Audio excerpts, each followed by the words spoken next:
Libro de Ezequiel capítulo 36. Profecía sobre las montañas de Israel. Tú, hijo de hombre, profetiza contra los montes de Israel y diles: Montes de Israel, escuchen la palabra del Señor. Así dice el Señor omnipotente. El enemigo se ha burlado de ustedes diciendo: las antiguas colinas ya son nuestras. Por eso profetiza y adviérteles que así dice el Señor omnipotente. A ustedes los han asolado y arrasado por todas partes. Se han convertido en posesión del resto de las naciones y además han sido objeto de burla y de insultos por parte de la gente. Por eso, montes de Israel, escuchen la palabra del Señor omnipotente. Así habla el Señor omnipotente a los montes y a las colinas, a los torrentes y a los valles, a las ruinas desoladas y a los pueblos deshabitados, saqueados y escarnecidos por los pueblos vecinos. Esto dice el Señor omnipotente: en el ardor de mi celo me he pronunciado contra el resto de las naciones y contra todo Edom, porque con mucha alegría y profundo desprecio se han apoderado de mi tierra para destruirla y saquearla.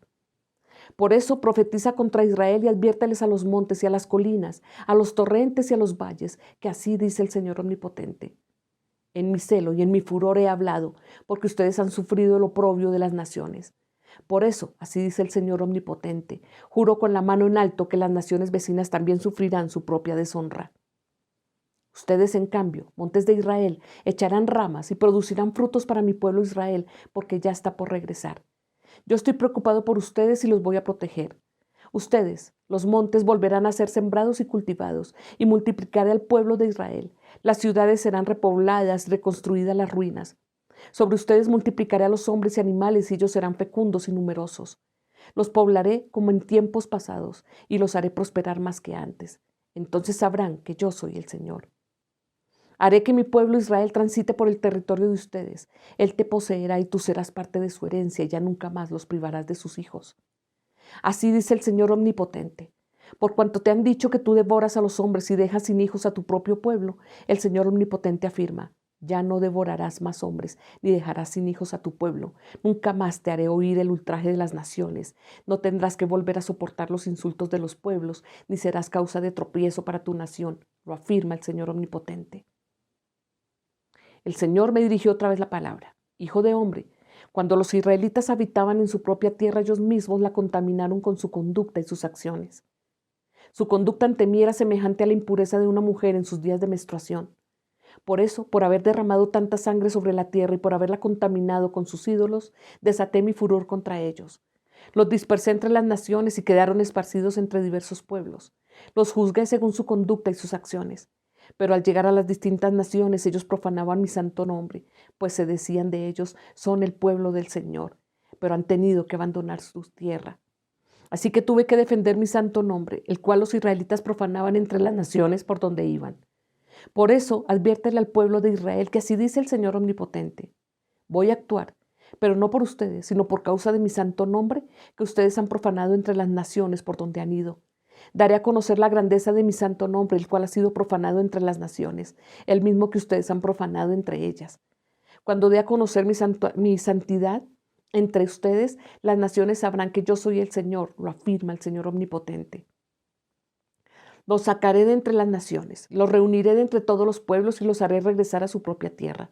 Los rociaré con agua pura y quedarán purificados. Los limpiaré de todas sus impurezas e idolatrías. Les daré un nuevo corazón y les infundiré un espíritu nuevo. Les quitaré ese corazón de piedra que ahora tienen y les pondré un corazón de carne.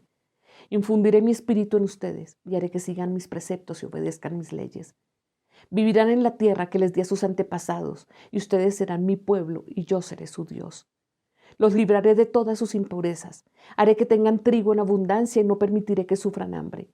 Multiplicaré el fruto de los árboles y las cosechas del campo para que no sufran más entre las naciones del oprobio de pasar hambre. Así se acordarán ustedes de su mala conducta y de sus acciones perversas y sentirán vergüenza por sus propias iniquidades y prácticas detestables. Y quiero que sepan que esto no lo hago por consideración a ustedes, lo afirma el Señor, oh pueblo de Israel. Sientan vergüenza y confusión por su conducta. Así dice el Señor omnipotente: el día que yo los purifique de todas sus iniquidades, poblaré las ciudades y reconstruiré las ruinas. Se cultivará la tierra desolada y ya no estará desierta a la vista de cuantos pasan por ella. Entonces se dirá: esta tierra que antes yacía desolada es ahora un jardín del Edén. Las ciudades que antes estaban en ruinas, desoladas y destruidas, están ahora habitadas y fortalecidas. Entonces las naciones que quedaron a su alrededor sabrán que yo, el Señor, reconstruí lo que estaba derribado y replanté lo que había quedado como desierto. Yo, el Señor, lo he dicho y lo cumpliré. Así dice el Señor Omnipotente. Todavía he de concederle al pueblo de Israel que me suplique aumentar el número de sus hombres, hasta que sean como un rebaño. Entonces las ciudades desoladas se llenarán de mucha gente, serán como las ovejas que durante las fiestas solemnes se llevan a Jerusalén para los sacrificios. Entonces sabrán que yo soy el Señor. Esta es palabra de Dios.